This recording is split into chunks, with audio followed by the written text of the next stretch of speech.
he changed attitudes and thought that there was remarkable holiness in just being in the world.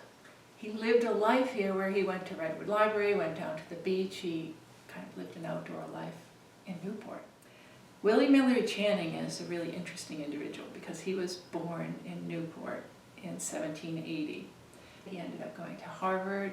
He, after that, went to Virginia and stayed with relatives there where he experienced slavery for the first time and saw enslaved people in that institution. All of this was very formative, and he came back and became a minister here.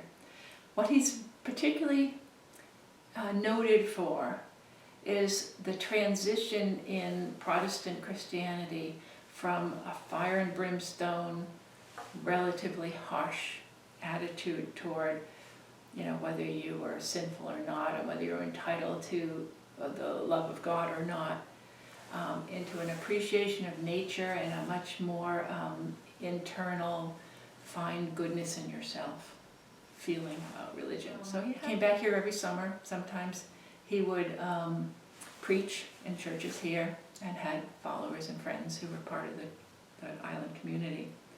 And then after he died, and he died relatively young, on the 100th anniversary of his birth, hence the 1880, after he was born in 1780, the minister here and other parishioners and other Unitarians decided that we should build a church in his memory.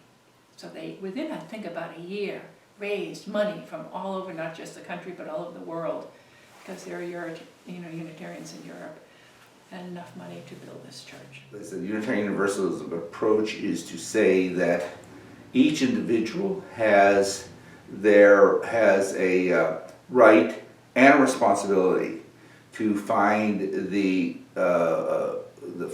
spiritual connection that is right for them within a community. Now, of course, there are parameters.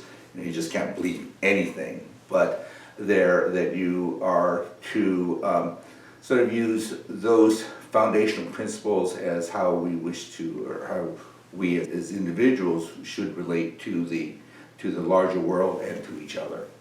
I joined Channing Church about 10 years ago, and I did it because I've lived in Newport for over 30 years, but had not become part of any church community.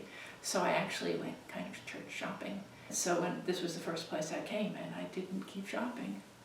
I came, people welcomed me. That's what made this an attractive place to me, is because there was not a must, that you must believe these things as long as you agree on the essential worth and dignity of every person, which is pretty fundamental.